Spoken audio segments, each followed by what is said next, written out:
기도하겠습니다. 지혜와 자비의 하나님 아버지, 이 아침 주님의 말씀 앞으로 우리를 불러주시니 감사합니다. 고난당하는 형제를 향해 율법의 잣대를 들이대며 고난받는 이들에게 더 깊은 상처를 내지 않게 하여 주옵소서. 이 시간 성령께서 우리의 마음을 진리의 말씀으로 밝혀 주셔서 하나님의 깊으신 뜻을 헤아리는 영적 지혜와 아파하는 이들의 마음을 헤아릴 수 있는 넉넉한 마음을 허락하여 주옵소서. 우리 구주 예수 그리스도 이름으로 기도드립니다. 아멘. 오늘 우리에게 주신 말씀은 욥기 22장 1절에서 11절입니다. 대만 사람 엘리바스가 대답하여 이르되 사람이 어찌 하나님께 유익하게 하겠느냐? 지혜로운 자도 자기에게 유익할 따름이니라. 내가 의로운들 전능자에게 무슨 기쁨이 있겠으며 내 행위가 온전한들 그에게 무슨 이익이 되겠느냐? 하나님이 너를 책망하시며 너를 신문하심이 너의 경건함 때문이냐? 내 악이 크지 아니하냐? 내 죄악이 끝이 없느니라. 까닭 없이 형제를 볼모로 잡으며 헐벗은 자의 의복을 벗기며 목마른 자에게 물을 마시게 하지 아니하며 줄인 자에게 음식을 주지 아니하였구나. 권세 있는 자는 토지를 얻고 존귀한 자는 거기에서 사는구나. 너는 과부를 빈손으로 돌려보내며 고아의 팔을 꺾는구나. 그러므로 올무들이 너를 둘러 있고 두려움이 갑자기 너를 엄습하며 어둠이 너로 하여금 보지 못하게 하고 홍수가 너를 덮느니라. 아멘. 신앙생활이 깊어질수록 성경적 지식과 신학적 이해도 자라납니다. 죄를 지으면 벌을 받고 회개하며 겸손히 행하면 복을 받는다는 그 분명한 성경적 진리도 알게 됩니다. 그러나 아무리 옳은 지식이라도 그것을 언제 어떻게 누구에게 적용하느냐에 따라서 사람을 살리는 약이 될 수도 있고 사람을 해치는 독이 될 수도 있습니다. 오늘 본문은 욥의 친구 엘리바스의 세 번째이자 마지막 변론입니다. 그는 욥기 4장에서 가장 먼저 조심스럽고 점잖게 말을 꺼낸 인물이기도 합니다. 하지만 대화가 거듭될수록 조급해졌고 결국 오늘 본문에서는 거침없이 정죄의 말을 쏟아냅니다.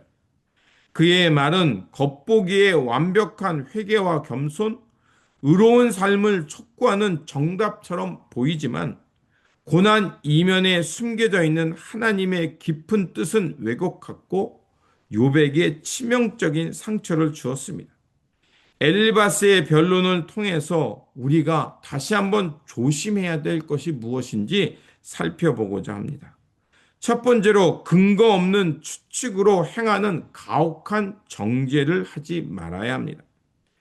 엘리바스는 사람이 의롭다 한들 하나님께 무슨 유익이 있겠느냐 반문하며 욥이 당하는 고난은 전적으로 그의 큰 악과 끝없는 죄악 때문이라고 단정 짓습니다. 그러면서 욥이 행하지도 않은 죄목들을 구체적으로 나열합니다. 까닭 없이 형제의 물건을 담보로 잡고 헐벗은 자의 의복을 벗기며 목마른 자에게 물을 주지 않고 고아와 과부를 학대했다고 추측적인 그 정죄를 하고 있습니다. 고난의 원인은 오직 죄의 결과로만 나타난다라는 그 판단의 도식은 매우 위험합니다. 내 눈에 보이는 상황만으로 타인의 삶을 함부로 추측하며 정죄하는 것은 공의가 아니라 가혹한 언어적 폭력입니다. 우리는 타인의 아픔을 판단하기 전에 먼저 나를 돌아보고 이 나의 말이 언어적 폭력이 되지 않도록 우리의 말을 우리는 하나님 앞에서 다시 한번 다듬어야 될 필요가 있습니다.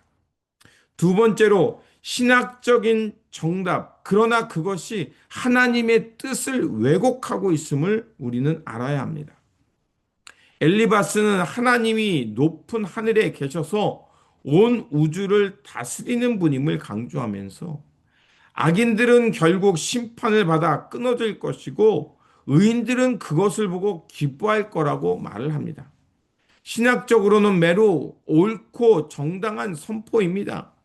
그러나 엘리바스는 하나님이 고난을 통해서 의인을 단련시키시고 더 깊은 영적 차원으로 이끄시는 고난의 신비와 하나님의 깊으신 뜻은 전혀 헤아리지 못했던 겁니다. 하나님의 공의를 인간의 좁은 인과응보의 틀로 가두어서는 안 됩니다. 성경적인 지식이 풍부하다고 해서 하나님의 마음을 다 아는 것은 아닙니다. 하나님의 뜻은 우리의 생각보다 훨씬 깊고 오묘합니다.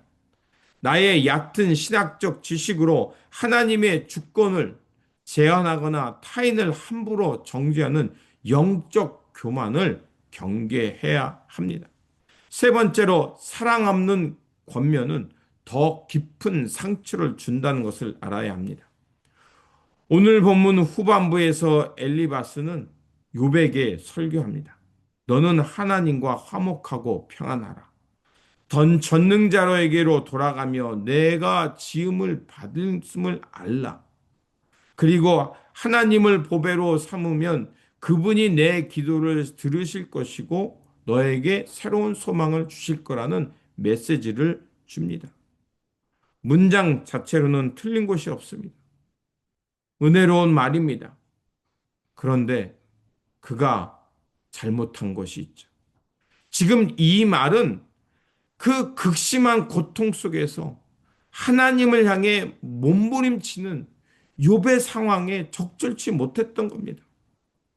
욥은 그래서 이 말을 통해 치명적인 아픔을 더 겪게 되었던 겁니다.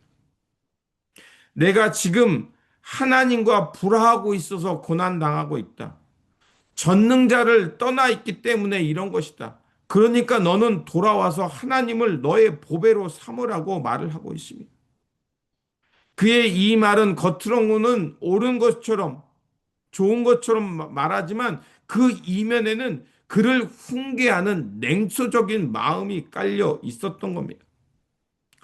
공감과 사랑이 결여된 말은 듣는 사람에게 더 깊은 상처를 남기고 말합니다. 고통당하는 형제 자매에게 지금 필요한 것은 회개를 촉구하는 강의나 신학적 설교가 아니라 그의 탄식을 묵묵히 들어주며 함께 아파하는 그리스도의 심장이 필요한 것입니다. 성도 여러분, 오늘 엘리바스의 변론은 우리에게 매우 깊은 그러면서도 엄중한 경고를 하고 있습니다. 우리는 혹시 욥처럼 고난당하는 지체들을 향해 네가 기도가 부족해서 그래. 네가 하나님 앞에서 죄를 지어서 그래. 그러니 빨리 회개하고 돌아가면 하나님께서 이 고통을 끝낼 거라는 그렇게 잔인하며 정답을 던지는 정죄를 하고 있지는 않습니까? 예수님께서는 죄가 없으시면서도 우리를 향해 가장 참혹한 십자가의 고난을 당하셨습니다. 세상의 인과응보의 법칙을 깨뜨렸고 고난받는 우리 곁에 오셔서 친히 눈물을 닦아주셨습니다. 오늘 우리가 살아가는 이 하루, 우리가 만나는 이들에게 나의 옳음의 지식을 자랑하기보다는 주님의 그 위로와 긍휼히 여기시는 그 사랑의 마음을 전하는 도구가 되기를 원합니다. 그래서 우리의 입술이 정죄의 도구가 아니라 상한 심령을 싸매주고 위로하며 평화와 연대를 이루어가는 도구가 되기를 주님의 이름으로 간절히 축원합니다. 기도하겠습니다. 사랑과 평화의 하나님 아버지, 오늘 엘리바스의 말을 통해 우리의 차가운 신앙을 회개합니다. 내가 가진 얕은 성경적 지식과 기준으로 이웃의 고난을 함부로 재단하고 섣부른 정답으로 형제의 마음에 더 깊은 상처를 주었던 우리의 허물을 용서하여 주옵소서. 우리에게 하나님의 기쁘신 뜻을 헤아리는 겸손을 주시고 고통받는 이웃의 눈물을 먼저 닦아줄 수 있는 주님의 마음을 허락하여 주옵소서. 그래서 우리의 가정과 공동체가 서로를 사랑하고 아픔을 보담으며 함께 연대하고 주님의 사랑과 평강의 꽃을 피워내는 거룩한 공동체가 되게 하여 주옵소서. 오늘도 우리의 삶의 중보자 되어 주시며 우리를 구원의 길로 생명의 길로 인도하여 주시는 우리 구주 예수 그리스도 이름으로 기도드립니다. 아멘.